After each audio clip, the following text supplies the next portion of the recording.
Hey guys, welcome back to Day-to-Day Chess. This is Sabina, and today I've decided to go back to the past and choose a game between Alexander Alekhine, the 4th world chess champion, and Aron Nimzovich. As you might recall, I already showed one of their encounters, but this is a miniature that, of course, I could not show on the miniature week. So a very beautiful game, and as I was preparing to show it to you, I realized that it was played on August 30th, which happens to be my birthday as well. Just, I was born 58 years later. But anyways, it's cool to make connections between the games that were played. So I really hope you enjoyed this game. I would like to remind you about the announcement that I made yesterday. So for next week, what I would like to do is for you guys, for my subscribers, I would like to analyze some of your best games. So feel free to share with me on my email address, foisor@yahoo.com. I was being serious yesterday when I said that I'm looking forward to your games.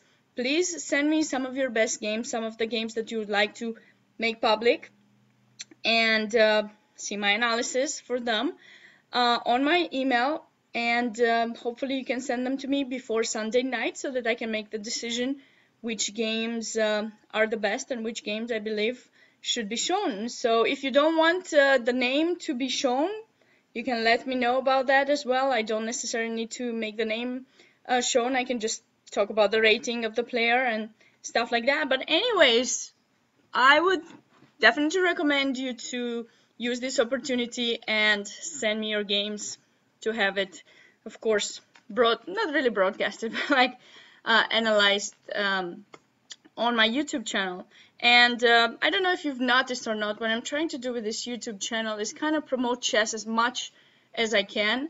And, I'm not as famous right now, so hopefully if I do as much as I can, hopefully at some point many people are going to be more interested in chess and use it to their benefits. That's my ultimate goal with chess. So hopefully, I make a change in somebody's life by doing this YouTube video. So anyways, share your videos with me.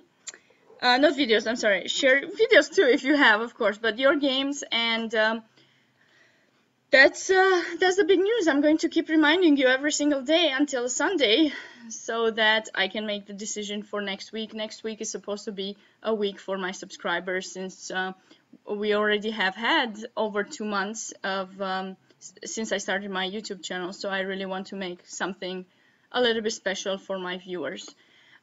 Anyways, looking forward to your games.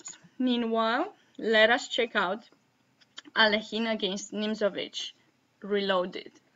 So Nimzovich, as I mentioned to you, he came up with this new idea that you don't necessarily need to get the control over the center immediately in the opening. You can just let the opponent get the control over the center and then break through that center later. This was his new approach. Somehow against Alekhine, he hasn't really had a very big success with that. Nimzovich playing this French for the second time. Okay, Bishop against Alekhine, the one that we see in these YouTube videos. And here, actually, Alekhine in this game played Knight E2, which is more of a rare line, let's say. Instead, actually, E5 is the most played variation in this position. And Alekhine actually played this against Nimzovich in the previous game that I showed between the two in San Remo. So make sure you check that YouTube from about a week ago. That game had continued C5, then Bishop D2, and Knight E7, and okay. Make sure you check that game out. It was a very beautiful game as well. But here we are seeing some kind of new idea, this Knight G to E2, a nice developing idea that basically says, well, I'm developing my knight. I just don't want to allow you to double my pawns in c3. If you take an e4, I'm not really worried because I'm not going to lose that pawn. I always have a3. Your bishop has to go away. Whether you go back then I'm going to take the pawn back, of course, and I have a really nice pawn structure. It hasn't been destroyed. And of course, if you take in c3, I'm going to capture back with the knight. That's why I put it in e2. And the knight is going to capture back in e4. Don't even think about moves like f5. I mean, it should not be good for you to have played so many pawn moves and having stayed with the king in the center. Bishop c4 probably would follow and such. So definitely don't think about that. Just think about how you're going to have a beautiful position. And the way this game went was a3, of course, and bishop c3.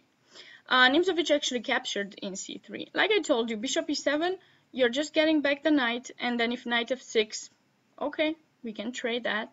Then bishop e3, you know, just a normal development position where white actually has the control over the center, and eventually black is going to break through the center, whether either with c5 or e5.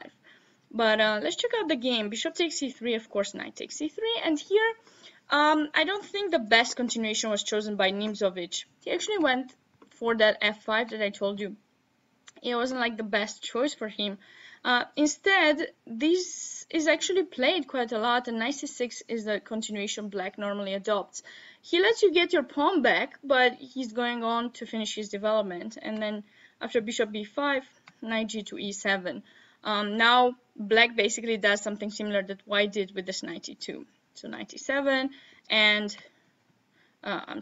white castles, black castles, and then, you know, bishop e3. As you can see, white doesn't really hurry to take the pawn because he doesn't want to give the d4 pawn. And now black can play f5, and white has compensation for this lost pawn because black's bishop in c8 is badly placed. But it is playable, it is nice. White has some of these ideas with knight e2 f4, for example.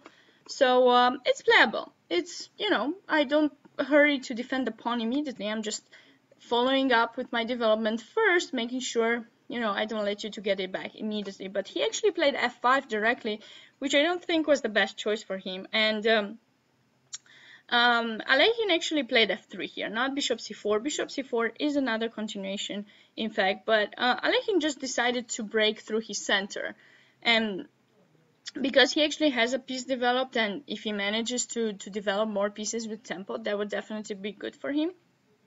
And now e takes f3, of course. You want to maintain your pawn up. Queen takes f3. And I feel that Nimzovich was going for too many pawns. You know, you gotta be very careful in this type of positions. You don't want to get your pieces out too early, and especially the queen, and go for pawns, because you're going to see in this game what happened. He went for queen takes d4, taking out another pawn of white's, and this gave Alekhine a really nice dynamic position because he was able to develop his pieces with tempo to this queen. Instead of this queen takes d4, knight f6 would have been a more natural approach. Okay, I have a pawn up and I'm going to hang on to it, but I'm also going to finish up my development. So for example, if white would play bishop f4 or bishop e3, let's say bishop f4 because we want to still give that pawn if you want to take it, also looking for c7, black can simply castle short. Let's say we castle long because that's the idea, we have developed that side first. Then black could, you know, think of something like c6 maybe, or knight c6. Just find a way to develop. We're not super worried about knight b5 to attack in c7 because we can play this knight d5 and we're safe for now. So, you know, this knight f6 seems like a playable move, hanging on to the pawn up and see how white is going to try to get compensation for the lost pawn. But instead, Nimzovich went for the pawn. And here in this game, you're going to learn why you have to be so cautious about taking pawns early in the opening, especially with your queen.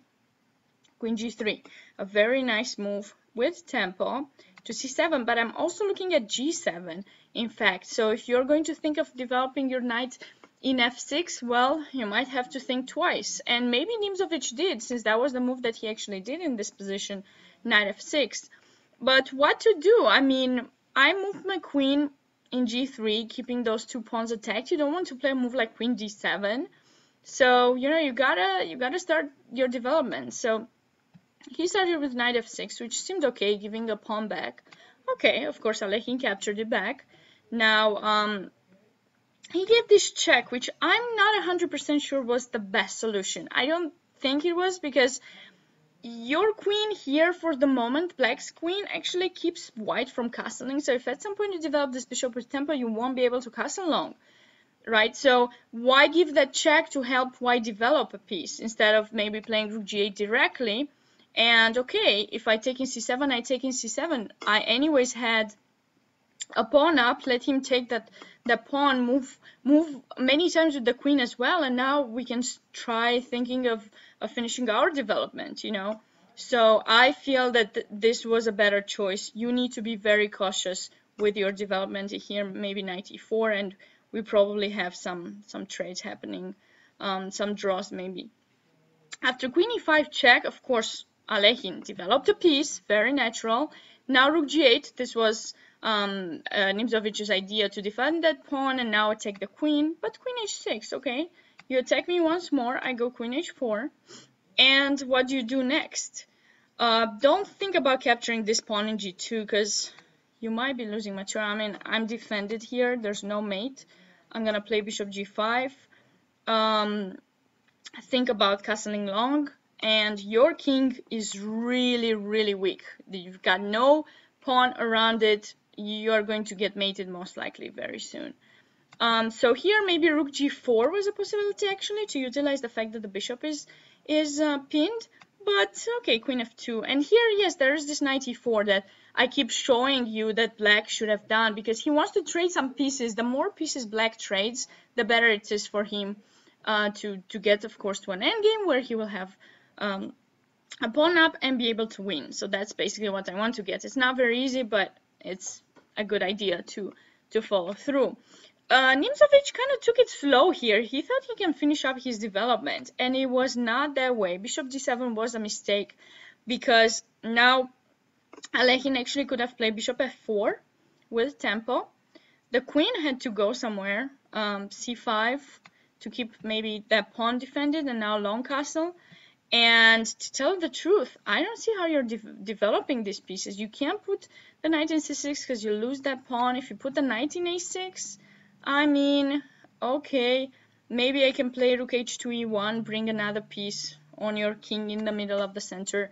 I'm gonna wait. If you castle long, maybe I can keep in mind to capture your knight, but I'm not gonna hurry. Maybe I can also play some g4.